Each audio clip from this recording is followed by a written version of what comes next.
The businesses that are growing the fastest right now in 2026 are not doing more than everybody else. They're actually doing less. They just happen to be doing the right less. And when you see how simple these moves actually are, you're going to be a little frustrated because nobody told you and the information was always there.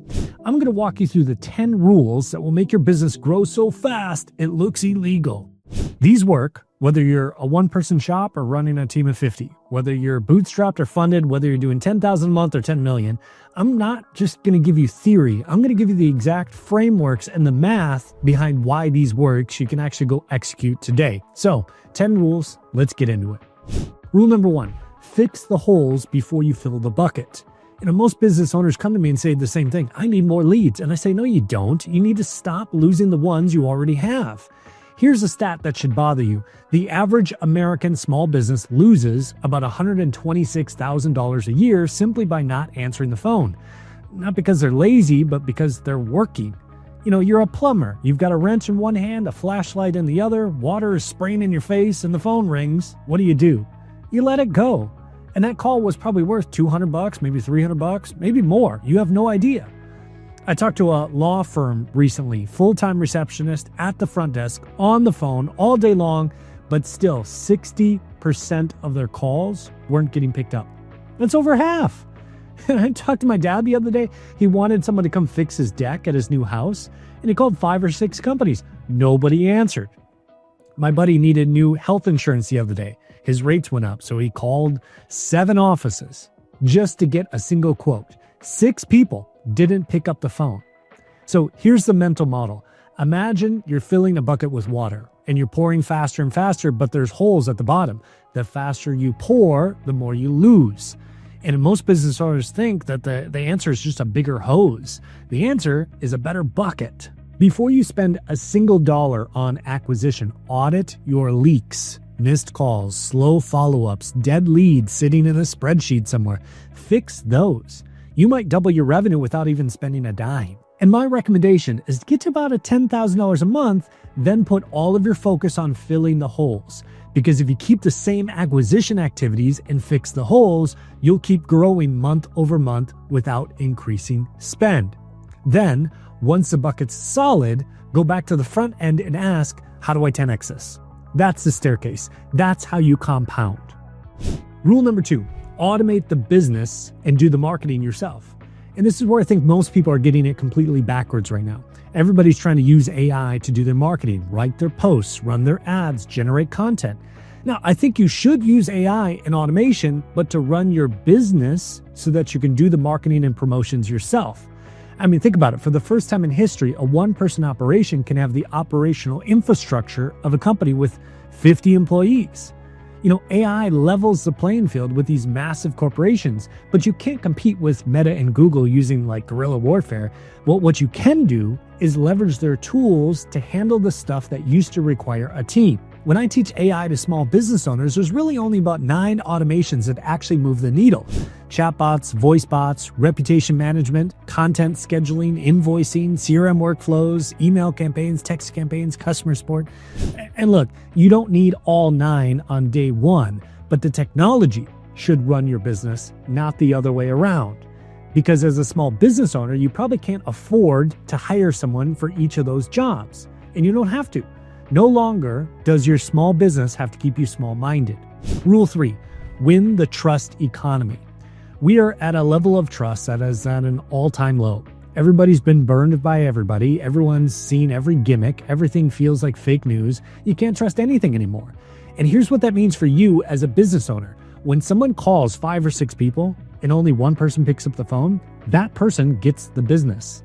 And because at that point, they're so desperate that they're ready to just hand over their credit card. Your product might be inferior, and it doesn't matter. You answered, so you win. But answering is just the entry point. The real leverage in a low-trust economy is reputation. Think about how you pick a coffee shop. First, it's how close is it? Then it really is, what are their stars? What are their ratings? What do the reviews look like? What does the place look like? For a local business, your reputation in a community is everything. If you've got a bad reputation, you might as well move out of that community. And most small business owners are failing at 3 things. 1, they have no system for collecting reviews consistently. They never respond to the reviews that they get, and they have no way to intercept a bad experience before it becomes a 1-star review. So the fix is simple. Automate review requests after every job. Respond to every single review. And when someone has a bad experience, fix it fast. Hey, I'm sorry, come back in, dinner's on us. Turn these critics into fans. Reputation management isn't a nice to have in 2026, it's your growth engine. Rule 4, there are only 3 ways to grow. And this is fundamental. If you don't understand this, nothing else I say will matter. There are only 3 ways to grow any business. Get more customers, get them to spend more money, get them to come back more often. That's it. Every strategy in the world revolves around those 3 buckets. Now, here's what most people get wrong. They spend all their time on number 1, trying to get more customers, new leads, more traffic, more ad spend, right? Getting new customers is the hardest, most expensive, and most time-consuming of the 3. The way to go fast is to sell more to the people who already trust you. Turn customers into clients. See, a customer buys once, a client comes back again and again and again. And the most profitable businesses on the planet don't have the most customers, they have the most loyal ones. Most business owners treat everyone like a one-off transaction. We call it churn and burn. Get the money, never talk to them again. That is the slowest and most painful way to build anything.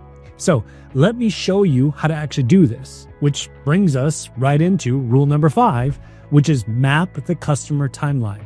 And this is one of the highest leverage frameworks that I teach. So ask yourself, what does your customer buy before, during, and after they buy from you? Every one of those purchases is either revenue that you're capturing or revenue that you're handing to somebody else. So let me give you one of the best examples I know, the wedding industry. Jewelry stores know that within 90 days of a man walking in to look at engagement rings, he's buying. 90 days after that, he's going to propose. 30 days later, they're shopping for venues and dresses and cakes and DJs and photographers. The smartest jewelry stores on the planet don't just sell the ring, they hand that customer a curated list of wedding vendors, and they take a cut on every single referral. Cakes, venues, dresses, tuxedo rentals, like all of it. Now, they didn't just start baking cakes, they mapped the customer timeline and inserted themselves into every step. I worked with a carpet cleaning company years ago, and I stole this idea from one of my old mentors. They would go in and they'd clean someone's carpet once, like every 10 years, and they would never hear from them again. But we reframed it. We said, hey, did you know that you really should get your carpets cleaned every 6 months? Especially, do you have pets? Do you have allergies? So we signed them up for a recurring service. And then we added on, hey, you know, your ceiling fans, we can do those. Hey, we can do your vents. We can do your air filters. Customers weren't annoyed by this. They were grateful. They didn't even know that those services existed. I'll give you another good example. Years ago, I was working at Radio Shack, and none of the products came with batteries. And do you know how grateful people were when we said, hey, by the way, this doesn't come with batteries. Do you want me to grab some for you? And they were thrilled because somebody thought about what they actually needed. And if someone buys a surfboard from you, they probably need surfboard wax. They probably need like the leash and the wetsuit. If you don't offer it, someone else will. So map the timeline and capture that revenue. Rule 6, increase the frequency of purchase. You know, getting your customers to come back more often is the most underused growth lever in all of business. And most people hear this and they think it doesn't apply to me. I'm a realtor. You know, people only buy houses like every 7 years. I can't make them buy more houses. Well, no, but can you get referrals out of them? Can you make sure that when they do buy a house again in 4 or 5 or 6 or 7 years, they call you and not somebody else? And how many clients do you need cycling through this pipeline before there's someone calling you every single month? So like if you're a car detailing shop, are you texting your customers every month? If you're a carpet cleaner, are you reaching out every 4, 5, 6 months? And sometimes the fastest way to grow is just ask your existing customer database a question that nobody else is asking. Do you need help? Look at retail. The smartest shops have seasonal products, a reason for someone to come back 4 times a year instead of just once. You know, summer t-shirts turn into winter hoodies, and that becomes spring jackets. Every season is a reason to buy.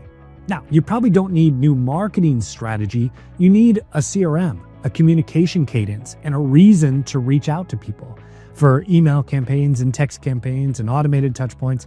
Look, as a small business owner, you're probably running your business on a Google spreadsheet.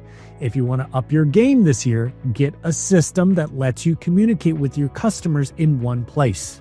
Rule number 7, earn your market. Now, most business owners don't have a marketing problem, they have an exposure problem. They simply have not had enough disciplined contact with their market. So here's something that might sting a little. If you made 10 calls and you didn't get a client, that's not marketing. If you posted 3 times and nobody engaged, that's not marketing. If you ran ads for 5 days and you quit, that's not marketing. That's testing. Marketing is repetition. The businesses that grow fast aren't just guessing more than you, they're talking to the market more than you. More conversations and more follow-ups and more outreach and more visibility. And it's not scattered, it's focused. They focus on one avatar and one channel and one core offer. Listen, if you're under $1 million a year, you don't need 5 funnels and 6 different audiences. You need reps, disciplined reps. The market rewards familiarity. Trust comes from repeated exposure. Confidence comes from repetition. The reason most people don't get results isn't because the strategy failed, it's because they stopped before the market even noticed them. So you got to earn your market. Then rule number 8 kicks in. Rule number 8, build a repeatable sales process. Most entrepreneurs don't have a sales problem, they have a process problem. There was a season in my life when I didn't wake up wondering if I was going to make money. I woke up knowing the process. I'd wake up, I'd shower, I'd put the suit and tie on, I'd drive to a real estate office or an insurance office or a mortgage office, and I would speak and I would serve and I would invite them to the big seminar. Some people would buy tickets, some people didn't, but the machine worked. And when you know that the machine works, you stop being emotional about the outcome. And most business owners don't have this. They have these random acts of marketing. One week it's ads. The next week we're going to try a webinar. Next week it's maybe we should start a podcast. That's not a strategy. That's uncertainty disguised as activity. A real business has a repeatable revenue ritual. Something you can say if I just do this consistently, conversations happen. And if conversations happen, sales happen. Maybe it's 100 cold messages a day. Maybe it's 20 outbound calls. Maybe it's speaking to 2 rooms a day. Maybe it's 1 high quality piece of content and 30 meaningful engagements. I don't care what it is, but you need to find the process that produces revenue for you. Then your job changes. You're no longer inventing, you're just executing. Entrepreneurs get bored once something works. Strategists get disciplined. So once you find the machine, you refine it. You track it, you improve it, you remove the friction, you increase the conversion, and you just keep running it until it becomes predictable. See, revenue is not built on inspiration. It's built on repetition. And as Tony would say, repetition is the mother of skill. Find your process, commit to it, and then earn the market every single day. Now, rule number 9, design cash flow for control. Growth is not about opportunity, it's about control. And control comes from cash flow. Here's something that most business owners never think about. The speed at which you recover your acquisition cost determines how aggressively you can play. If it takes you 6 months to make your money back, you hesitate, you second guess, you play defense. But if you can recover your acquisition cost quickly in 10 days, 15 days, 30 days, 60 days, something changes. You start to move with a lot more confidence. You could reinvest the money right away. You can scale a lot faster without fear. So every season of rapid growth that I've experienced had one thing in common. Capital was turning quickly. That doesn't mean tricks, it means structure. Front-end offers, setup fees, annual prepay options, pay in full options, bundled values, Ascension Pass, a place for someone to go, upsells, downsells, cross-sells, all of that good stuff. But what you're trying to do is design financial architecture and not just hope that revenue shows up. Cash flow determines courage. That's pretty good. I like that one. If you want to scale, engineer speed into your revenue so you make sure that you're recovering your customer acquisition costs as fast as you can. Now, rule number 10, build something worth staying for. So acquisition gets people's attention, but retention builds your empire. Most businesses are constantly refilling a leaky bucket. New customers in, old customers out. It gets exhausting. It gets expensive. It's fragile in a business. Like if your business requires constant new customers just to survive, your foundation is weak. Retention is proof. Proof that your positioning was right, proof that your promise matched reality, proof that your delivery system actually works. Customers don't judge you on the first transaction. They judge you on the last experience that you had. It's painful. Like you're only as good as your last at bat. That's what determines whether they stay. You don't want to be in the constant selling business. You want to be in the reselling business. When retention is strong, growth compounds. When retention is weak, scaling magnifies your problems. So you got to fix those holes early, then scale. Build something worth staying for. Now, let me pull this together. Growing fast doesn't mean doing more. It means doing the right things in the right order. Fix the holes, automate the operations, win on trust, sell more to the people who already believe in you, map the timeline, increase the frequency, earn your market, build a repeatable sales process, design your cash flow for control, build something worth staying for. That's not 10 random tactics, that's a system. And systems compound. Listen, the golden age of entrepreneurship is right now. For the first time in history, a small business owner can build infrastructure that used to require an entire company. No longer does your small business have to keep you small-minded. The leverage exists now. The tools exist now. The money you want is already circulating around you. Look around the room that you're in. Someone built it, someone installed it, someone maintains it.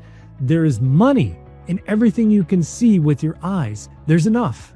So just go get yours. And if you want to see the exact automations I use to plug these leaks and build the system, I'll drop a link below, but I'll see you on the other side.